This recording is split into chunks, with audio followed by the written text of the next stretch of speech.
Aloha! It was wonderful seeing you. Tell you what, I really enjoyed talking about Zelda. The concept, if we're playing these notes and we know what chords we're playing, F major and C minor, we can visualize this as being a couple things. Listen to my process. If I was playing something like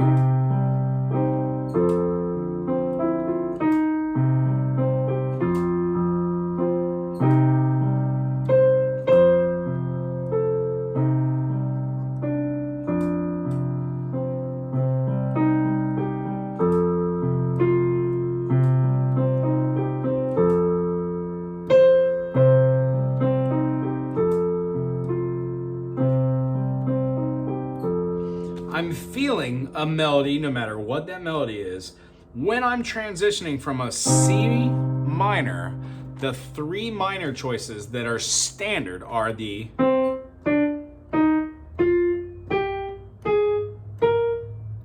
natural minor, C, D, E flat, F, G, A flat, B flat, C. It has a further resolution that you would think for our lending or our leading tone in reference to the last chord we would play. So rather than being like a B diminished, it helps to understand it as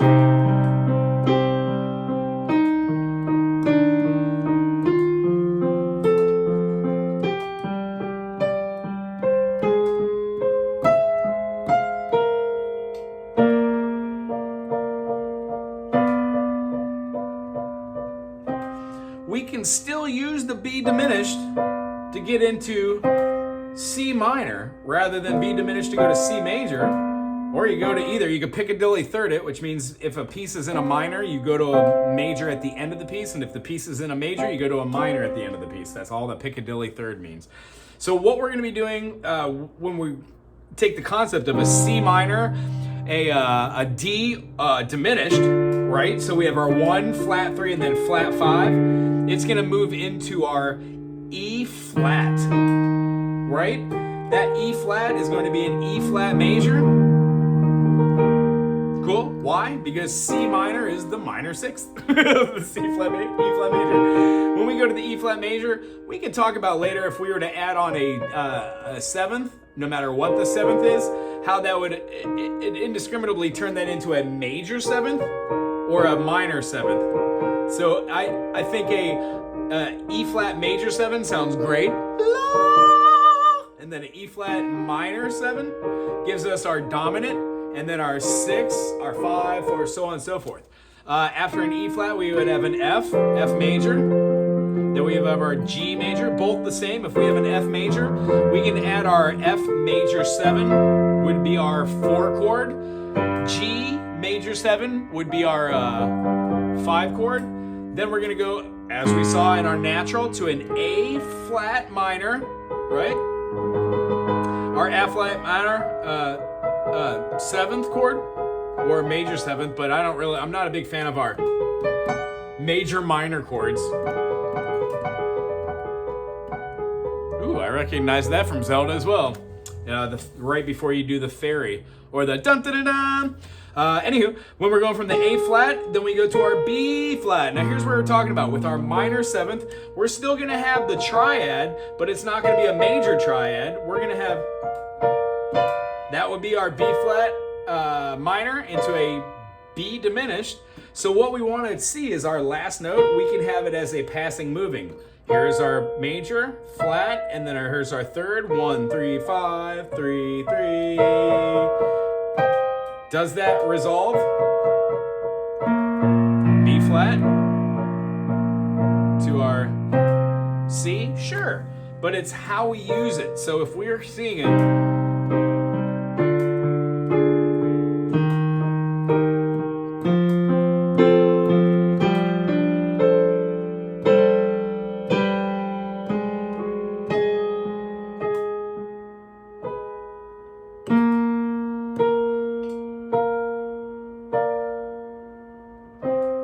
it only works if it's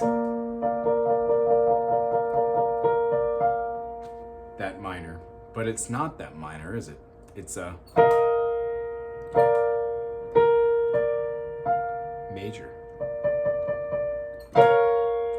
Generally, you would think of the 7th as having a minor feel because you would want it to be a diminished, but because we're playing 2 majors back to back, A flat major and then B flat major, our B flat major will go to a C minor.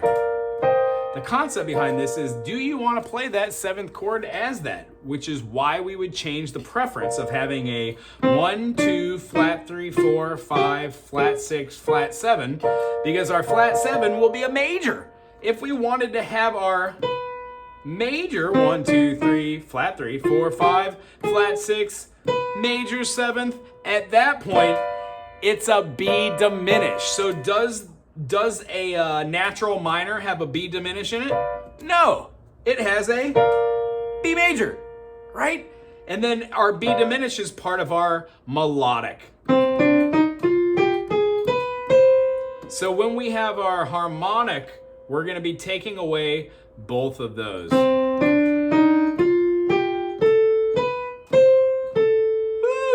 Natural 6, natural 7, and up to our 1. So is it fair to say there is no A flat? Sorry.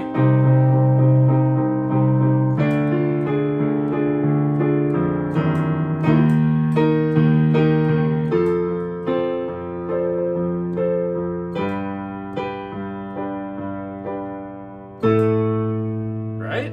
So what we're seeing here is still our same minor, but now when we have C, D, E, F, G, A, not minor, major, still will be major. So C minor, D diminished, no augmenteds, E flat major, and then we're gonna have an F minor, a G minor, and then we're gonna be going to our A major rather than our A flat major. That way, when we're using the 1, 2, flat 3, 4, 5, 6, 7, 1, those chords line up with being a different triad spelling in each one. We will go over more of this, but the backstory is, what I'd like you to do this week is just look at the chords you already know. C major, A minor. When you have C major, all the notes that are in C major are all the notes that are in A minor. When you add the relative minor to the relative major, you get a 7 chord. When you add the root and then you add the chord up top here, you notice a different variance. You get different chords. So the concept is, what chords work well together being played forward together? So triad here, and then triad here. Well, that's a C major 7. If you went back and you did your triad the other way, that's a A minor, or C major 7, and then A minor 7. So they're relative. Then we'd find out, what is a C major? 1, 2, 3, 4, 5, 6, 7, 1. Well, what is that? That's a whole step, half step, whole step, whole step, whole step, half step. So what is that in A minor 7? A whole step, cool, a whole step, a half step, a whole step, a whole step, a whole step, and a half step. Well, that's an A major. 1, 2, 3, 4, 5, 6, 7, 1. Well, in an A minor, 1, 2, half, so whole step, half step. What we do is we find what is a whole step, half step, whole step, half step, whole step, whole step, when we go backwards. When we find out that in the key of C major, we do a whole step, half step, whole step, whole step, whole step, half step. Well, when going backwards, whole step, half step, whole step, half step.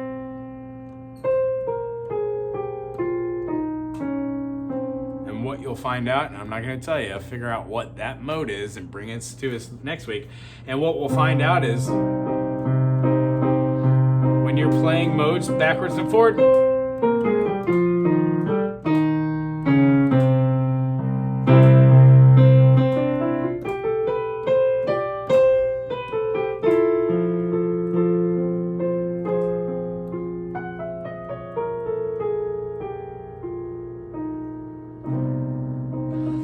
able to move intermittently between major chords, F major, C minor, by being able to see that 1, 2, flat 3, 4, 5, flat 6, flat 7, 1 in the key of F major would not have that flat 6. Therefore, would you want to use C, D, E flat, F, G, A flat, or would you like to use A when playing between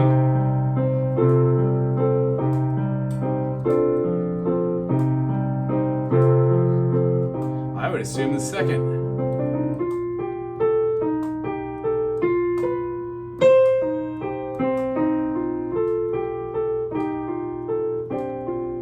Adding that note, if you're just going in between them, great, but then it fundamentally changes F major to an F minor. So that 6 that you would play for your natural minor might not work out well when you're playing a C minor to an F movement. We naturally observe these sort of things, and then we look for them and try to put those into the prospect of different keys. What is a 6th in the key of D? Well, that's the B, right? Well, what kind of B? It's a B minor. The notes that we use in B minor has the 3rd of D. But when we use that minor, if we went and then use the inversion of it, we wouldn't necessarily move up one note to the G major, because in a D, that's a 4, right? 1, 2, 3, 4. Knowing that that's a 4, would we ever use D Lydian? The G sharp? Probably not, because it doesn't sound great when we're going through the movements. Doesn't work over the top of that F sharp, B and D. That's a major minor, or a just doesn't work well. When we go to the G, it doesn't work at all. So it makes sense to me that you and I would probably not use D Lydian. 1, 2, 3, raise 4. We would use Mixolydian. C natural over the top of that G. Why? It creates a sus. And then in the F, it would be, I don't think it'll work well, but you could use it as a diatone. Kind of like that. Depends on what it is. Anyway, not going to talk your ear off in this. It was wonderful seeing you again today, and I'll see you next week. Aloha.